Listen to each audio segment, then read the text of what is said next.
This is the Intellectual Investor Podcast, episode number 190, What I Learned from the Oracle of Omaha and Charlie Munger, written by Vitaliy Katsenelson and read by Elliot. For more episodes, go to investor.fm, or to read this article instead, head to contrarianedge.com. When asked about the future of value investing, Buffett answered, "Value investing will be fine. People will continue to do dumb things." I agree. I came to the same conclusion when I wrote Active Value Investing almost 2 decades ago, before I knew how to spell AI. Quote, "No matter how much things change, they remain the same. Whether a trade is submitted through a Western Union telegram, as was often done at the turn of the 19th century, or through the video game lookalike screen of an online broker, as often happens today, it still has a human originating it. And all humans come with standard emotional equipment that is, to some degree, predictable. Human emotions and thus long-term market trends are here to stay.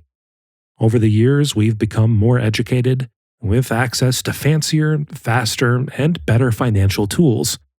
A myriad of information is accessible at our fingertips, with speed and abundance that just a decade ago were available to only a privileged few. But despite all that, we are no less human than we were 10, 50, or 100 years ago.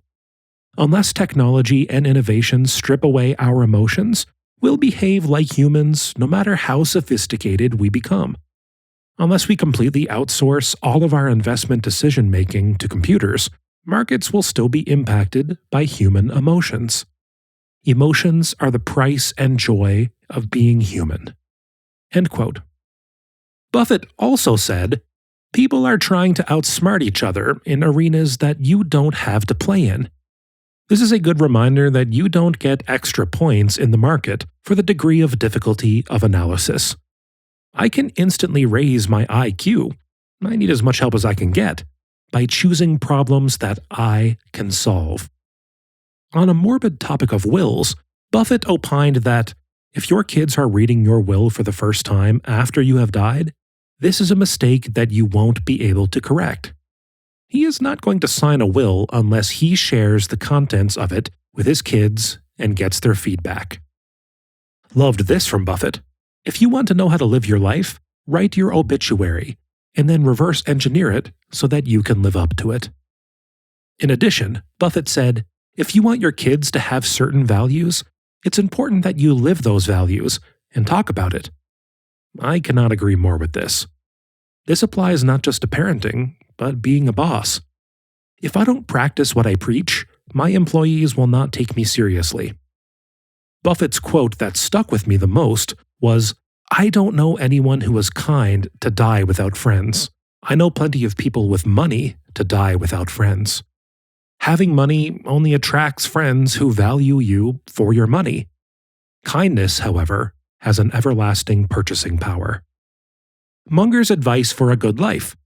It's so simple to spend less than you earn, avoid toxic people, toxic activities, keep learning all your life, defer gratification because you prefer it that way, and if you do it all this way, you will succeed. If not, you will need a lot of unusual luck. Charlie doubled down on the toxic people comment. Get them the hell out of your life. My favorite line from Munger was, "Practicing law today is like a pie-eating contest, where if you succeed, you get to eat more pie." Tom Gaynor, the CEO of Markle, and I were speaking at a YPO event. Tom said, I'm paraphrasing, "Buying low-quality companies at low prices is like hiring bad employees cheaply. You'd rather pay a bit more and hire a great employee." I've been noodling about it over the last few days, and I agree with this sentiment, both as a CEO and an investor.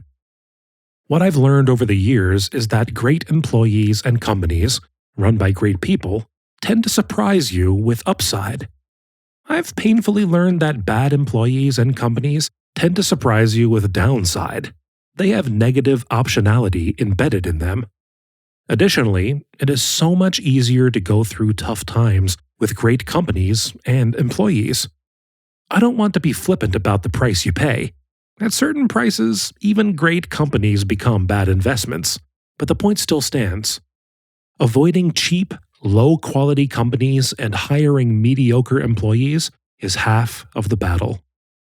Would you like to see Buffett and Munger saying what I said they said for yourself? You can watch the clips at a link in the show notes. If you enjoyed this episode, you might enjoy Vitaliy's 2022 Almanac, a collection of his best articles from 2022 packed together with some art for a pleasant read. To download a free copy, visit contrarianedge.com/almanac. To listen to more episodes, visit investor.fm. Enjoy life and prosper.